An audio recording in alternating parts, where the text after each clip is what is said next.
Hello and welcome to the Auditing Antics podcast. So, Michelle, this week we have St. Patty's Day, Woohoo? and we don't necessarily do a lot to Nope. celebrate that, but we do like our different Irish stories and things like that we read at times in books. And Nora Roberts, one of the authors we've read for many years, has a lot. Go You ahead. can see the Irish folktale right Oh behind yes, me. yes. There we go. There we go. So really quick, I wanted to just talk a little bit about the Etsy shop that I have set up. I do actually have a sale going on this week for St. Patty's Day. And this is something I've talked about it a little bit before, but one of the things that I enjoy doing is graphic design. And as a part of building this company that I've built, I've done all of my own design, my website, and I've just found over time, even though it was painful, at times Michelle had to be like, why are you using Canva that way? Or why are you doing this? That's the long way. And it made me feel very old. But as I've, spent over a year now working with the different tools and everything, I've just found that it's a fun outlet for me to go in and put some extra flair into different things that are, coding adjacent or compliance adjacent. So if you want to check that out, it's sallardconsulting.etsy.com. We've got some fun new CEU trackers. So that's something, I do have multiple certifications and trying to track my CEUs, track the education, making sure that I'm joining enough webinars, things like that. It's a lot. I can say nothing worse than coming within 30 days of CEU time and realizing you have like a quarter of what you need. If you're like Yes. me, I'm terrible at adding them in. Like I know APC has those, where you can add it in and add the um Oh yeah, your the tracker right certificate. online. But I'm terrible at going in and doing that. So I think having something where I could just jot it down quickly and then go back to it, because then I'm like, what did I where did I find myself like trying to Yeah. remember what webinars I attended. Oh yeah, it's a disaster. Yeah. Or you find yourself scrambling for CEUs because you don't Right. have enough. Well, and now there's so many options for free or low cost CEUs as well. So what I've found is helpful is starting to map it out because Yeah, so like a planner, one of not a the tracker. credentials I have is with AHEMA. So that, they've changed some of their requirements and I've just got to make sure I've got everything ready to go. Don't want to lose those certifications. So Yeah, check it that's a out if you're interested. good point. Use it as a planner and Yeah. Yep. then it inherently becomes a tracker. I'm going to Yes. do that. Thank you for that idea. Yes, yes. So there's some fun designs depending on what it is that you're into. So go ahead and check that out. Now, Michelle, we're going to be talking today about Spravato, and I know this is something that not everybody's familiar with. I know we talked, you haven't audited this yet, but No. I want to just lay some groundwork here because even if you are not billing Spravato or you're not in a behavioral health practice or your organization does not have one where you may implement this, this is such a good exercise as to how you need to research what it is that your organization is doing. Or if you're external like we are, the way that you need to research to help your clients or, supporting the group that you're working with for the time you're working with them. So I bring that up because this is something where in my own work with my own clients, I've got multiple different clients right now that are doing Spravato. And I have also had some conversations with a member of mine that's really struggling with the way that her organization implemented Spravato and the pushback that's coming because of that. So it really has me thinking about, the fact that if people would just go back to the basics, Mm-hmm. take in the information, go to the basics and start to research from there, we can put the different areas together. And Spravato is difficult because we have really three different components to it. And I look at it from the perspective of the clinical side and what they're doing with the treatment clinically. We have a legal component because Mhm. we have FDA approval that specifically dictates what has to be done. And then we also have, from the legal perspective, we have to think of the staff that are involved in this workflow, their scope of practice within your state legally.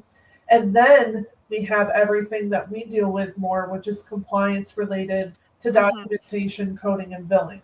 So, Michelle, do you want to give a little insight into, just the past couple of days, how you were breaking it down? And I know you kind of had that light bulb moment earlier when we talked and put it all together. But what are your Yeah. thoughts as far as like starting at the basics when we talk about that research of, what is an E&M? And really quick, I should clarify, I did not even say this. The main reason we're talking about this today is because practices are billing an E&M service with prolonged service time for a large span of time, for Mhm. 2 hours.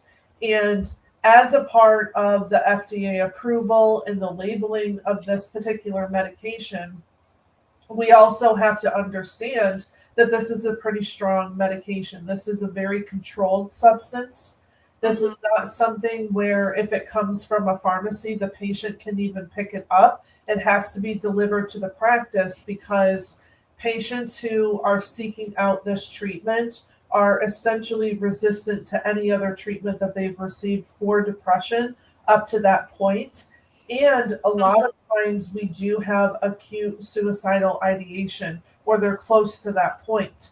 So when we talk about this from the clinical side, there's a lot that goes into the complexity of this due Yeah. to that inherent risk of the scenario and the medication. Mhm. So, where I usually start, especially when it comes to a specific drug, is I go find the website for that drug and then I just start looking at different things. So, I look for, are there indications? So, are there specific diagnosis codes that they are calling out for the use of this, and start kind of building that foundation of what can we build this for?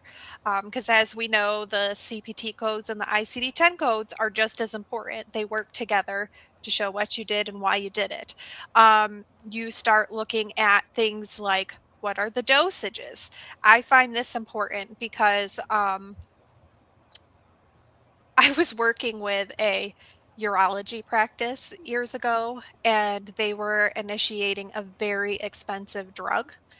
And come to find out, the nurse didn't understand how to enter it in. So when we actually started billing for it, Oh she was no. way underbilling the units, way underbilling. And I was able to identify that quickly because I was going through looking at the drug specific information, what are the typical doses and things like that. So going out to the website, I think, is a very good foundation to figure out how and why this drug is supposed to be used, and any workflow information that you can gain from it, like for instance that 2-hour observation period. Mm. That's going to be very important to keep in mind and be researching. At that point, you start to recognize that other parties need to be involved in this process. So I think this is something you and I had talked about, where a lot of times these things are just initiated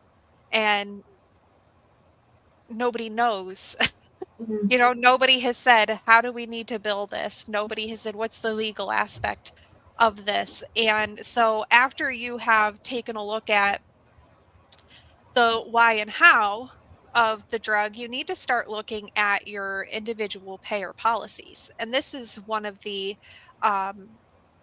pieces that can take a little bit longer, just because you're going to your each individual Right. payers to see what do they pay it for. Are the policies consistent across the board? Obviously you're going to look at your payer mix and see who is your higher, who your higher payers are, who you have more of. But you're going to start looking at, can we even get paid? Right. for this. And especially with something like a 2-hour observation, they're going to have very specific guidance on things like that. And so you just kind of start breaking it down from the very beginning of how are we going to code this, and then within what guidelines do we have to stay. So that's usually how I start this. And then also, you have to start breaking down things like the 2-hour observation. I know that took me a minute. When To understand why. you and I were talking, like, okay, are we looking at this from time? Are we looking at this from MDM? And, how are we going to support billing for this? And I think we can both agree that the big elephant in the room when it comes to this is that 2-hour observation period. Right. And I'll give a little more context too. I didn't set that up very well when we started to talk about this, about what the workflow is. So when we talk about that clinical piece, the way that this works is either the practice decides to pay for that medication and supply it, or it's sent over from a pharmacy. Mm-hmm. And then at that point, the patient is the one who is actually administering this nasal medication themselves, but they have to be observed administering it by a healthcare professional or provider. So that's one of the first parts. Now, the point that Michelle was making, this 2-hour observation, because we know that the patients are already of high risk, if we think about that presenting problem, they are at high risk because they're at a moment where, from the acute perspective, things are still going negatively for them. It's worsening if we think of it in coding terms. So at that point, when they receive this medication, it also increases the risk for complication. So when we have this 2-hour period, it's making sure that somebody is monitoring, checking in with the patient, and ensuring that the different complications are not happening. And within the FDA label, there are different signs and symptoms that they are to be looking for that can occur. But we do want to think about this as a high risk medication. Sometimes with coding, we'll think about the type of medication and then the route of medication. If we give if somebody is given an oral medication, the complication is not necessarily going to happen as quickly as it could through an IV. So it's very similar concept here. They're getting that nasally, and there's a high risk component for the probability of complication due to the patient's status and due to the medication. So I know we weren't really going to dive in to this level of service and things like that, but I feel like the way you just framed that, people would be like, oh, this is a level 5 encounter for our Yeah, provider. that's confusing. Can you explain why it is not automatically a level 5? Like, first of all, I know I just asked you to explain, but I just got to get this out of my brain. So, first of all, one thing I know we're going to see is the providers have to show the severity of these patients. We cannot just assume that because they are on this medication that it is a severely progressed condition. Mhm. I think anybody with common sense can put 2 and 2 together. However, that still has to be shown in Mhm. the provider's documentation. But can you explain why this is not always going to be a level 5 from the perspective of medical decision making? Yeah, and I think to explain this as well, we have to talk some more about workflow. Yeah. But when we think about it, yes, just the fact that the patient is coming in for that medication, they have progressed to that point that it is a severe exacerbation. So if we're looking at our elements of MDM, we have high risk in that first column for that presenting problem. Now the question then becomes, that subjectivity of, do we have just regular prescription drug management? Do we have high risk towards a level 5? Because this is a high risk medication? where do we fall in that area? And one reason that I struggle going back and forth with my own clients on this is because of the way they've chosen to do the workflow. So for example, if I have to think about this almost in terms of rheumatology with infusions, because that's very complex medications. They're biologics. There's the high probability of adverse effects potentially, things like that.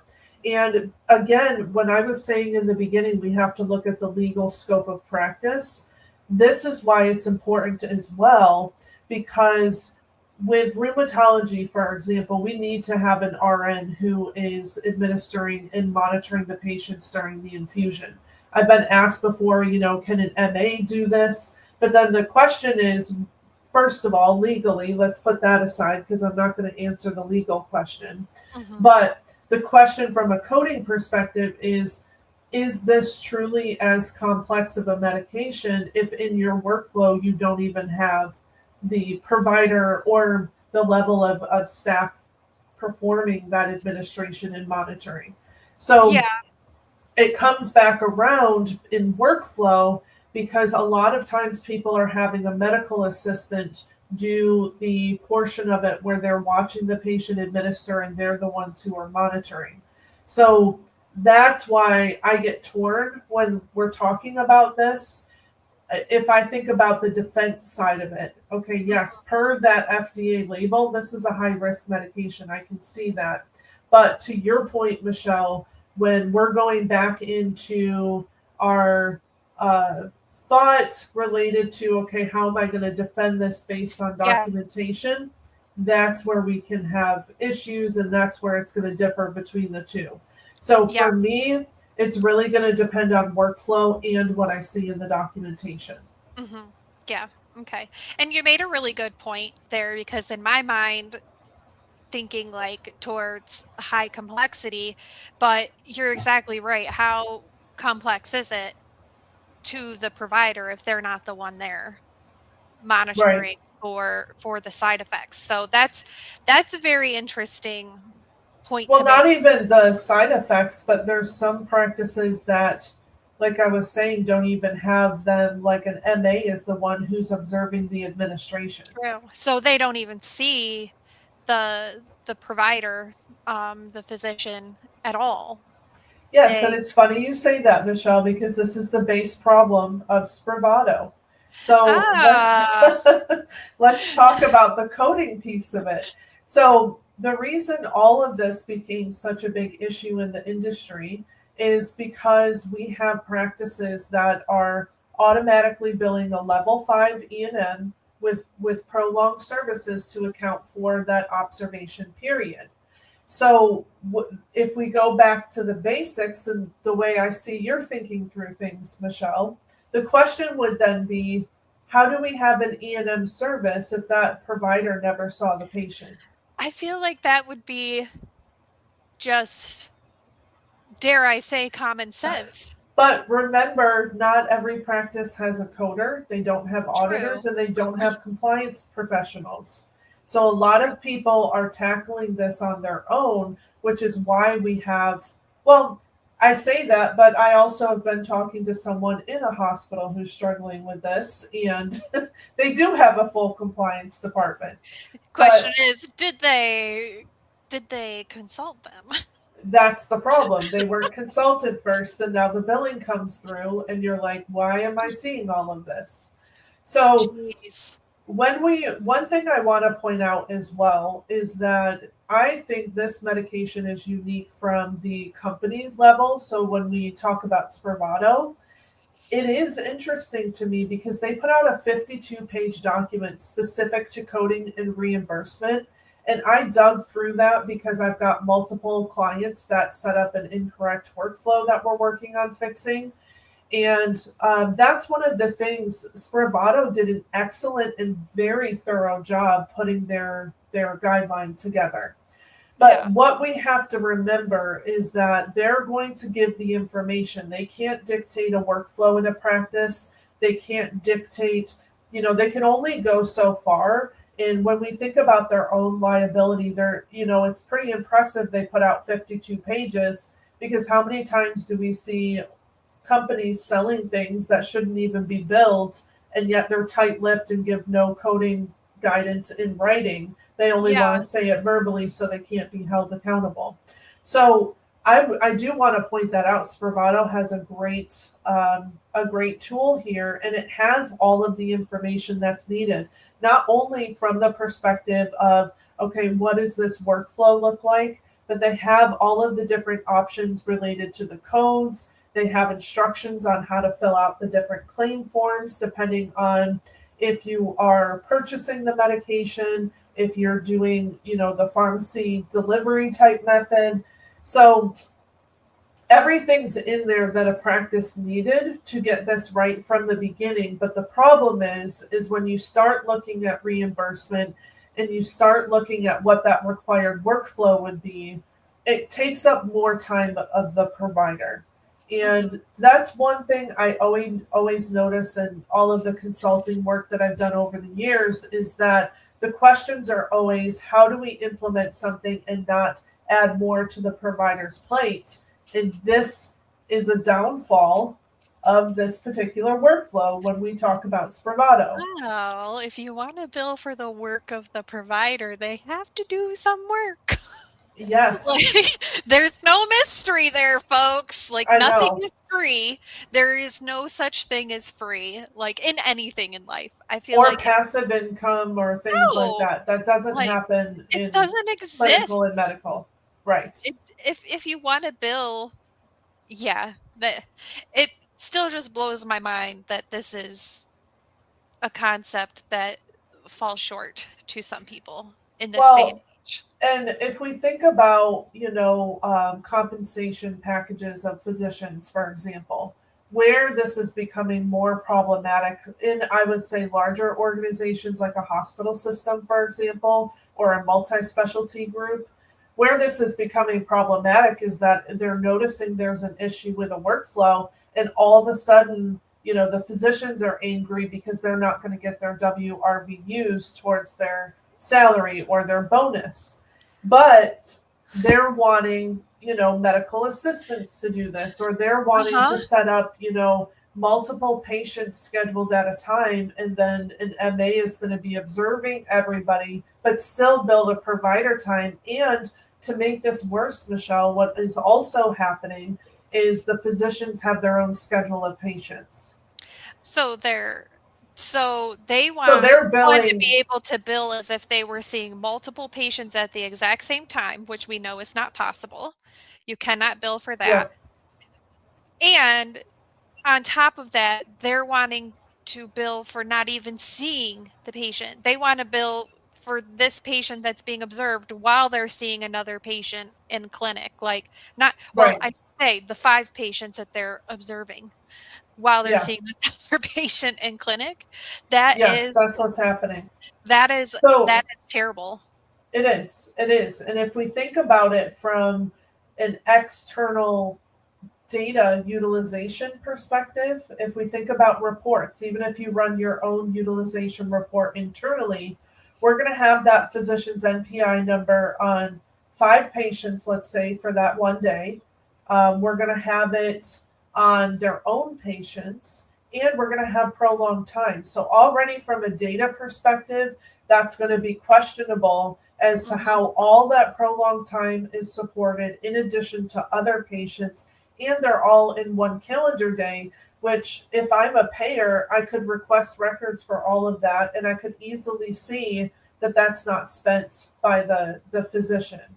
And Yeah. another part of this, because Spravato, just based on the FDA labeling and that level, if we think clinically, because that we do have to have close monitoring and everything, the people who are monitoring, which it's perfectly fine to have the MA monitor during the observation period. That's not really what I'm questioning here. But when we pull up documentation, there's times with some of my clients there was no documentation from a provider, or it was more so worded in a way where I couldn't tell they saw the patient. And then we also have like monitoring templates that are filled out similar to with infusions, things like that, Yeah. to show that work. So So what go I'm ahead. trying to wrap my head around here from a workflow standpoint is if this is such a highly controlled substance, how can they bring the patient in to self-administer without them being seen by the provider first? Like, I I think don't about, think like, they're supposed to be. I don't think that they're okay, supposed to. so it's not like the expectation, it's just from a workflow. If you want to be billing for this observation time, the provider has to come in and see the patient. Well, so let's break it down to the coding piece. Just based Yeah, on coding alone, even if we take legal out for scope of practice and things like that, yeah, I and mean, that too. the legal question of, how the FDA label is written and what's expected there, because again, I'm not going to answer anything legal. So let's think about it just from the coding perspective. So we've already talked about the fact that what we're seeing, or what I'm seeing, is that the level 5 with prolonged time is being billed and workflow doesn't match. So let's talk about the other codes that are available. Mhm. We do have, and I don't think you and I talked about this as much, Michelle, but there is some G codes out there. But the problem is that the G code represents the medication and all of the work involved per the FDA label. And Mhm. a lot of practices are choosing not to purchase and supply the medication for the patient. So if they're not the ones supplying, then that's going to be off the table. So it leaves us only Yeah. with E&M services. And the appropriate way to bill this is going to be to use the clinical staff prolonged service time, which is 99415 and 416, that can only be appended to a new or established patient E&M service. So, if we circle that back to your question, just based on coding alone, we have to have a provider seeing the patient. Yeah. Yeah. So To I have mean, that, to have the primary E&M, we have to have the provider. We can even go into AMA guidelines that state that that is the work of the provider. If we think about time, it clearly says not time spent by anybody other than the provider. So this is just such a deep rooted issue when we start to break it down, and when we think about our codes. There's no other codes that exist. Those G codes are what was created for Spravato, or the ones that are directly applicable. But again, mhm. if they're not purchasing medication, then the G code's not going to be appropriate. Yeah, so you really have to have the workflow just so in order to be able to do this correctly. And you're right, I'm looking right at this 52-page document and they break it down perfectly. Yeah, Like, yep, for you, buy and bill, yep. observation, pharmacy benefit. Like, they break it down for you. So this shouldn't be like you said. Well, and some of it too, I don't know, for example, if there is, anything. I don't know what's happening when they're having discussions about implementing Spravato, but I have to say, I give 100% to Spravato for this amazing document, because we Yeah. rarely see this level. And it's one of those things where maybe things are misunderstood. And I do also want to point out the fact that from a clinical and from a risk perspective, there is a lot on the physician, because we know the patients are high risk already. Mhm. There's also an entire, they call it a REMS process, that they have to go through, where essentially all of this information is being tracked. Mhm. So there's a lot that goes into this, with that program, that Spravato REMS program. And they have to be careful from a DEA perspective and all of those things. So I understand where the frustration is coming from on the physician part, Uh-huh. because when we break it down from compliance and we put together what can be billed based on workflow, that's probably a lot less than what they were thinking they were going to be able to account for in their supervision requirement, because they are there. They have to be there. Hopefully they're Yeah. there. They should be there, people. They need to be Uh, there.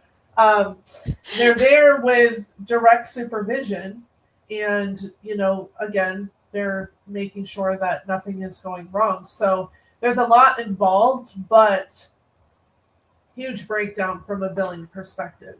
yeah. You seem kind of stunned, Michelle. I just clicked a button and was reading something on the 52-page document. But it's just like, man, You can they see how it goes downhill, right? yeah. And then I'm looking at the label for this, and like we had talked about, like the induction phase, like how many times the patient is being seen for this and how many patients a day they're seeing, day, a week. This really gets out of control fast. So this Yes. is, you and I had talked, this is an excellent example and even exercise for compliance um, professionals to practice research Hmm. and walk through those steps of researching and how you would implement this. And from a billing perspective, we would have to be involved in the workflow as far as decisions about how the workflow is going to be put into place. And I think sometimes they're like, oh no, this has to be, a clinical decision and things like that. But it's important that your compliance department is involved, Hmm. especially in the workflow for this drug. So this is a great exercise to get out there, practice researching, practice those steps of how you start looking at new services and how you implement them. Hmm. Yeah, and to round this episode out, it's one of those things where if you are in a larger organization with multiple different specialties, look to see if you have behavioral health. Start asking questions. Look to see if this is something they're already doing. If Mhm. they're wanting to pursue this, you could probably even run a billing report and find all of those prolonged service codes, and then you're going to know right from there. Yeah. Um, but you want to make sure that you are on top of these things. If you're in a smaller group and this is something you're already doing, I'll say the clients that I work with did a lot of research before, but they didn't necessarily have the compliance voice included in. They thought they understood, but again, look how deep we have to go. We have to go down to the AMA level, dig through those guidelines to come up with the fact that we know the E&M can only represent provider work in time. So Mhm. make sure you're double checking. If you work in Yeah. behavioral health, have the conversation. For me, even if I have clients that I, maybe touch base with once a year to do some audits, it's one of those things where it's getting to the point where I'm checking in to just say, hey, is this something you're doing? Are you looking into doing this? We should probably have a conversation. Just looking out for, people you're working with in the industry to make sure they have it right. Mhm. Yeah.